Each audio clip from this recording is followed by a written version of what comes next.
Welcome back to Learn with us, and today form tag in HTML.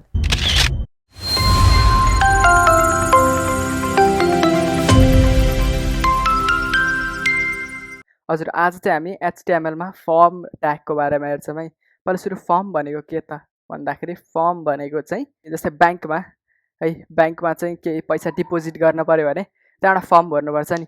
हो त्यो चाहिँ form हामीले कपीमा भर्यौँ नि, पेपरमा भर्यौँ। त्यस्तै वेब डकुमेन्टमा चाहिँ एउटा फर्म बनाउने कसरी त भन्दाखेरि यही फर्म ट्यागबाटै HTML मा चाहिँ फर्म ट्याग युज गरेर चाहिँ हामीले फर्म बनाउन मिल्छ है, अनि त्यसलाई भरेर सबमिट गर्न मिल्छ। तर त्योभन्दा अगाडि चाहिँ हाम्रो यो HTML को प्लेलिस्ट छ, यसलाई चाहिँ यहाँ क्लिक गरेर सेभ गर्न मिल्छ अनि यहाँ क्लिक गरेर बुकमार्क गर्न मिल्छ है। पहिला सुरु त्यति गरेपछि अनि यसलाई सब्सक्राइब गरेर चाहिँ भिडियोमा चाहिँ जाम है त। ल फर्म ट्यागको सिक्न चाहिँ हामी के गर्छौँ, एउटा नयाँ फाइल बनाउँछौँ, फर्म डट एचटिएमएल भन्छौँ है त्यसलाई। ल अब यहाँ चाहिँ यति गरेपछि चाहिने कुरा सबै आउँछ। यहाँ चाहिँ म फर्म लेख्छु अनि ल सिधै बडीमा है। ल फर्म बनाउनको लागि पहिला सुरु फर्म लेख्ने, फर्म है। अनि त्यसपछि ल अब यहाँ फर्मको दुईवटा ओपनिङ र क्लोजिङ भित्र चाहिँ हामीले हाम्रो फर्म बनाउँछौँ है। त्योभन्दा अगाडि चाहिँ म यसलाई लाइभ सर्भरमा खोल्छु, गो लाइभमा क्लिक गरेर। अनि त्यसपछि चाहिँ यहाँ हाम्रो डकुमेन्ट आयो है, खाली छ किन भन्दाखेरि केही बनाएकै छैन। ल अब बनाउँछौँ है। पहिला सुरुमा फर्ममा केही लेख्नुपर्छ नि होइन, त्यो लेख्नलाई जुन इनपुट गर्ने हुन्छ नि, भाँडा के भाँडा हो, त्यो बनाउँछ कसरी, इनपुट ट्यागबाट। इनपुट भन्ने एउटा ट्याग हुन्छ अनि यति लेखेपछि चाहिँ त्यो फर्ममा लेख्नको लागि चाहिँ एउटा सानो एरिया आउँछ है। कति लेखेँ मैले, यति लेखेँ अनि त्यसपछि आयो है। यति लेखेको नि होइन, आइएन लेखेँ, इन्टर गरेँ है।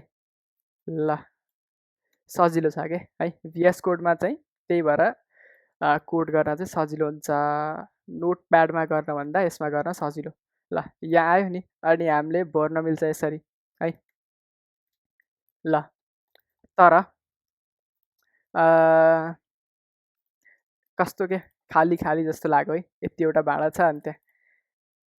ल खालीपन हटाउन चाहिँ के गर्ने, प्लेस होल्डर भन्ने एउटा एट्रिब्युट हुन्छ, त्यसमा चाहिँ इन्टर योर टेक्स्ट लेख्यो भने के हुन्छ। ल हेरौँ है त, यसरी आउँछ क्या। इन्टर गर्नुभन्दा अगाडि इन्टर योर टेक्स्ट भनेर आउँछ अनि यहाँ क्लिक गरेर यसलाई एडिट गऱ्यो भने चाहिँ त्यो जान्छ आफै है। ल ल अब ल यति नै हो। यति गरेपछि के हुन्छ, एउटा टेक्स्ट हाल्नको लागि ठाउँ बन्छ। तर पासवर्ड पनि हाल्ने ठाउँ हुन पऱ्यो नि होइन, पासवर्ड हाल्ने ठाउँ पनि हुन पऱ्यो। इन्टर टेक्स्टलाई चाहिँ म इन्टर पासवर्ड बनाइदिन्छु अनि त्यसपछि टाइप इक्वल टु टेक्स्टलाई म के गर्छु, टाइप इक्वल टु पासवर्ड गरिदिन्छु। यति गरेपछि के भयो, पासवर्ड हाल्ने, पासवर्डको लागि चाहिँ एउटा इनपुट ट्याग बन्यो, इनपुट गर्ने एउटा ठाउँ बन्यो है। यहाँ चाहिँ केही लेख्यो भने त्यो चाहिँ के हुन्छ, यस्तो डट डट आउँछ क्या, सबै कन्टेन्ट देखिन्न है, यहाँ चाहिँ देखिन्छ। ल अब इनपुट पासवर्ड इन्टर गरेर, नाम इन्टर गरेर मात्रै भएन, यसलाई सबमिट पनि गर्न पऱ्यो होइन। त्यसको लागि एउटा बटन चाहिन्छ, बटन लेखौँ, यसमा टाइप इक्वल टु के गरौँ, सबमिट गरौँ है। ल अनि त्यसपछि चाहिँ यहाँ चाहिँ सबमिट भनेर लेखौँ है। ल यो बटन चाहिँ के हो, यसको ओपनिङ र क्लोजिङ ट्याग हुन्छ है, यो चाहिँ पेयर ट्याग हो। अनि इनपुट चाहिँ के हो, एउटा सिङ्गुलर ट्याग हो, मतलब कि यसको क्लोजिङ हुन्न के, यो एक्लै हो है, वान म्यान आर्मी हो क्या इनपुट भनेको चाहिँ। ल यहाँ लेख्यो अनि त्यसपछि यसलाई सबमिट गर्यो। सबमिट गरेपछि के भयो, भर्खरै यो पेज रिलोड भयो है। सबमिटमा फेरि क्लिक गर्छु, यहाँ हेरौँ है, यहाँ ल रिलोड भयो नि। के हुन्छ भन्दाखेरि सबमिटमा क्लिक गरेपछि हामीले यहाँ भरेको कन्टेन्टहरू चाहिँ कहाँ जान्छ, जहाँ जानुपर्ने हो नि, हामीले जहाँ मागेछौँ नि त्यहाँ चाहिँ जान्छ सबमिटमा क्लिक गरेपछि। अब जाने पठाउने कुराहरू चाहिँ यो भिडियोको चाहिँ भित्र छैन, यसको पहुँचमा छैन हैन। त्यो भनेको ब्याकएन्ड हो। ब्याकएन्ड भनेको चाहिँ एउटा वेबसाइटलाई चाहिँ वेबसाइट खास यसो बाहिर देखिने कुरा मात्रै हो क्या, सबै सम्हालेको कहाँ हुन्छ, पछाडि ब्याकएन्डले हुन्छ। ब्याकएन्डले वेबसाइट देखाउँछ, ब्याकएन्ड देखिन्न तर काम चाहिँ त्यसले गरिराखेको हुन्छ है। ल अब अर्को हेरौँ है, अर्को टाइप हेरौँ। इनपुट टाइप इक्वल टु के भन्दाखेरि इमेल है। टाइप इक्वल टु इमेल चाहिँ के हो भन्दाखेरि एउटा इमेल हाल्नको लागि हो। जस्तै कि मैले यहाँ के लेखेँ हैन, अनि यसलाई सबमिट गर्न खोजेँ भने यसले के भन्छ, @ चाहिन्छ भन्छ है। र यसको बिचमा कहीँ @ पनि राखेँ, फेरि सबमिट गर्न खोजेँ भने बल्ल भयो है। ल भनेपछि के रहेछ यो, इमेल लेखेपछि चाहिँ इमेलको फर्मेट नभइकन सबमिट हुँदै हुन्न है। ल इमेल पनि त्यही हो है। सजिलो छ नि, एकदम सजिलो छ क्या, अहिलेसम्म सबभन्दा सजिलो फर्म नै होला है। ल इमेल पछि अर्को के हुन्छ, input type equal to number, type equal to number हुन्छ है। अनि यो चाहिँ के हो, यहाँ चाहिँ नम्बर हाल्न मात्रै मिल्छ, अरू केही पनि हाल्न मिल्दैन, नम्बर मात्रै हाल्न मिल्छ। अनि यसलाई यहाँ चाहिँ प्लस माइनस पनि रहेछ। ल ठिक छ है। अनि त्यसपछि यहाँ एउटा अर्को एट्रिब्युट हुन्छ कि म्याक्स भन्ने। म्याक्स चाहिँ मैले 50 बनाइदिएँ भने के हुन्छ, 50 भन्दा ठुलो नम्बर हाल्न मिल्दैन है। ल जस्तै 50 हालेँ भने मैले, अनि यहाँ माथि क्लिक गरेँ भने यो माथि जाँदै जान्न है। सबमिट गरेँ भने चाहिँ यस्तो सबमिट हुन्छ। र 51 लेख्यो भने के हुन्छ, सबमिट नै हुन्न क्या, सबमिट नै हुन्न है। ल म्याक्स जस्तै अर्को के पनि हुन्छ, मिन पनि हुन्छ। मिनको काम चाहिँ के हो, मिनिमम है। त्योभन्दा सानो हुन भएन, 20 भन्दा सानो हुन भएन, 50 भन्दा ठुलो हुन भएन है। ल अब सजिलो छ क्या, एकदम सजिलो छ है। ल अनि त्यसपछि एउटा अर्को कुरा पनि हुन्छ कि यसलाई डिफल्ट भ्याल्यु पनि दिन मिल्छ है। डिफल्ट होइन, भ्याल्यु मात्रै। भ्याल्यु लेखेपछि चाहिँ हामीले यहाँ 30 लेख्यौँ भने के हुन्छ, यसमा डिफल्ट भ्याल्यु आउँछ क्या, मतलब पहिल्यै आएको भ्याल्यु क्या है। फर्म भर्नभन्दा अगाडि नै भएको भ्याल्यु चाहिँ भ्याल्यु लेखेपछि आउँछ है। भ्याल्यु भन्ने एट्रिब्युटले चाहिँ डिफल्ट भ्याल्यु दिन्छ। अनि यो भ्याल्यु भन्ने एट्रिब्युट चाहिँ सबैमा काम गर्छ है, सबै ट्यागमा। यसलाई कपी गरेर मैले यो टेक्स्टमा राखेँ भने पनि, ल भ्याल्यु इक्वल टु ल हेलो लेख्यो भने के हुने भयो, फर्म भर्नभन्दा अगाडि नै यहाँ एउटा हेलो भनेर आउने भयो, अनि यहाँ एउटा 30 भनेर आउने भयो, सबैमा राख्न मिल्छ। ल अब एउटा बिआर लेखौँ, बिआरले चाहिँ नेक्स्ट लाइन लगाइदिन्छ। ल अब अर्को हुन्छ रेन्ज है, INPUT type equal to range है। रेन्ज गऱ्यो भने चाहिँ के हुन्छ, एउटा यस्तो रेन्ज चाहिँ सेलेक्ट गर्ने खालको एउटा आउँछ कि, यो पनि खतरा छ नि त, त्यही भएर मैले भनिदिइहालेँ है। ल खतरा कुराहरू त मैले भनिदिइहाल्छु नि। ल यसमा पनि म्याक्स हुन्छ, 20 गरौँ, अनि त्यसपछि मिन गरौँ 15 गरौँ है। ल 15 बाट 20 सम्म चाहिँ मात्रै यहाँबाट दिन मिल्छ है। ल यसरी यो 15 भयो, 16, 17, 18, 19, 20 अनि सबमिट है। ल त्यो पनि भयो। त्यसपछि एउटा स्टेप पनि भयो जस्तो लाग्थ्यो, स्टेप पनि रहेछ। स्टेप 2 गऱ्यो भने चाहिँ के हुन्छ, 15 बाट सिधै 17 भयो, 19 भयो। ल एकछिन 15 हो यो, अनि स्टेप 1 बढ्दैन क्या, सिधै 2 बढ्छ, 17, 18, 19 अनि बल्ल 20 नहुँदो रहेछ है। ल यस्तो स्टेप 2 चाहिँ गर्न यो काम लाउन सक्छ होइन कहिलेकाहीँ। ल त्यो पनि भनिदिइहालेँ है मैले। अनि यसमा पनि भ्याल्यु लेख्न मिल्छ होइन, तर त्यो अहिले भनेर बोर गरिनँ। ल अब अर्को के कुरा हुन्छ भन्दाखेरि एउटा मैले छुट्याएको छु क्या, एउटा म्याक्स लेन्थ भन्ने हुन्छ क्या। म्याक्स लेन्थ चाहिँ माना मैले 5 राखेँ भने के हुन्छ भन्दाखेरि 5वटा क्यारेक्टरभन्दा धेरै हाल्न मिल्दैन क्या। जस्तै कि मैले यहाँ टाइप गरेर राखेको छु तर 5वटा भन्दा बढी क्यारेक्टर गएको छैन है।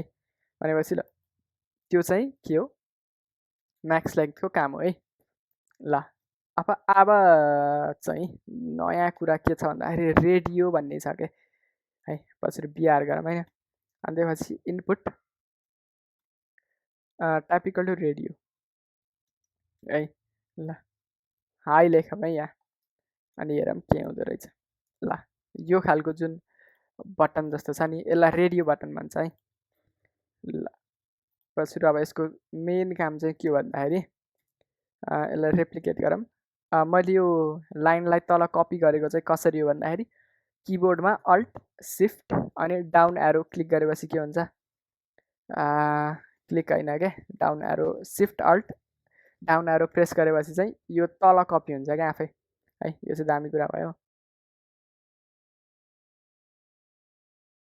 यति भएपछि एकपटक फेरि हेरौँ त के रहेछ रेडियो भनेको भन्दाखेरि यसरी आयो होइन। तर रेडियोको खास काम चाहिँ के हो भन्दाखेरि एकपटक यसलाई रिलोड गरौँ। ल जस्तै अब हाईमा क्लिक भयो नि, अब हेलोमा क्लिक भएपछि के हुन पऱ्यो भन्दाखेरि यो हाई आफै जान पऱ्यो क्या। हाईमा पनि सेलेक्ट छ अनि यसमा पनि सेलेक्ट छ, यो चाहिँ हुन भएन है। रेडियोको खास काम त्यो।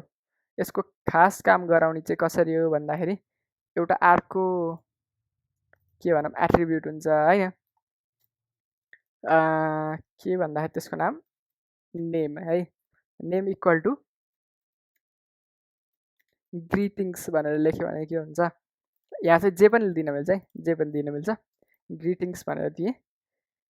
ल अब चाहिँ के हुने भयो, सबैमा एउटै नेम छ है, सबै रेडियोमा चाहिँ एउटै नेम छ। ल ठिक छ, हाई भयो। ल हेलोमा क्लिक गरेपछि त्यो गयो, हाउ आर युमा क्लिक गरेपछि त्यो नि गयो है। ल मतलब एउटामा चाहिँ सेलेक्ट गर्न मिल्यो। अब सबै सेलेक्ट गर्न पर्ने खालको रहेछ भने के गर्दा नि, मतलब कुनै दुईवटा सेलेक्ट गर्न पऱ्यो भने त्यसको लागि चाहिँ अर्को एउटा टाइप हुन्छ चेकबक्स भन्ने है। यसमा एउटा अर्को बिआर राखेँ मैले। अनि त्यसपछि इनपुट चेकबक्स। ल नेम इक्वल टु ल एबिसी भनौँ है। ल आइडी छोडौँ है, यो चाहिँ पछि कुरा गरौँ ल आइडीको बारेमा। नेम चाहिँ के हो भन्दाखेरि नेम चाहिँ म भनिदिइहालेँ। नेमले चाहिँ के गर्छ भन्दाखेरि जुन हामीले सबमिट गर्छौँ नि, फर्मलाई सबमिटमा क्लिक गर्छौँ नि, अनि यो सबै भरेको इन्फर्मेसनहरू एउटा ठाउँमा जान्छ क्या। अनि त्यो ठाउँमा चाहिँ यो गएको नाम, यो गएको सबै भ्यालुहरूलाई चाहिँ कसरी लिने त नि भन्दाखेरि यो नेमबाट त्यसको नेम हेरिन्छ क्या।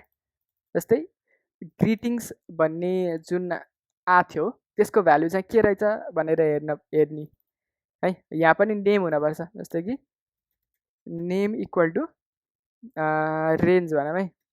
ल रेन्ज भन्ने जुन नामको एउटा इनपुट ट्याग थियो त्यसको भ्यालु चाहिँ के रहेछ त नि भनेर हेर्न चाहिँ के गर्ने, ब्याकएन्डमा नेम भनेर एउटा एट्रिब्युट दिने है। ब्याकएन्डको धेरै कुरा गरिनँ मैले, नेम भनेको चाहिँ तर त्यति नै हो है। ब्याकएन्डमा चाहिँ यसको नाम के हुन्छ त नि भनेको है। ल तर यतिकै डिजाइन मात्रै गर्नको लागि चाहिँ नेम चाहिँ चाहिन्न है। नेम चाहिँ एउटा बढी कुरा भयो। ल यसलाई पनि म रेप्लिकेट गरेँ। अनि त्यसपछि ल चेकबक्स आयो है। ल यो चेकबक्सहरूलाई चाहिँ के गर्ने भन्दाखेरि ल एकैपालिमा दुईवटा तिनवटा जतिवटा पनि सेलेक्ट गर्न पऱ्यो भने चाहिँ चेकबक्स है।